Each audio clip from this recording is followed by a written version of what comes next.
গতকাল আমাদের কাছে সন্ধ্যার সময় আমাদের কাছে একটা খবর আসে যে একজন ছেলে এটা লাগেজ ব্যাগ নিয়ে গাঁজা নিয়ে যাচ্ছে। এই খবরের ভিত্তিতে এসআই সৌরভ সাহা সঙ্গে আরও অন্যান্য অফিসার সহ স্টাফ তাকে রেল স্টেশনের যে মেইন গেটের জয়রাম হোটেলের সামনে তাকে আইডেন্টিফাই করে এবং তার ব্যাগ থেকে তল্লাশি চালিয়ে টোটাল 3 কেজি, অনুমান 3 কেজি 300 গ্রামের মতো গাঁজা আমরা উদ্ধার করতে সক্ষম হয়েছি।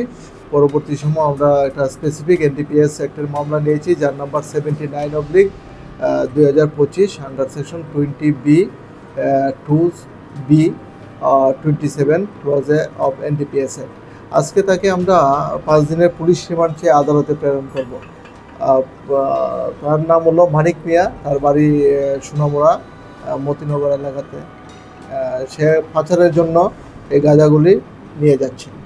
কোথায় নিয়ে যাচ্ছিল, ওর সঙ্গে কেউ আছে বা কিছু? আমাদের এখন ইনভেস্টিগেশন চলছে, বাকিটা ইনভেস্টিগেশন স্বার্থে এখন টোটাল ডিসক্লোজ করতে পারবো না। সেগুলি চেন্নাই নিয়ে যাওয়ার উদ্দেশ্যে নিয়ে যাচ্ছে।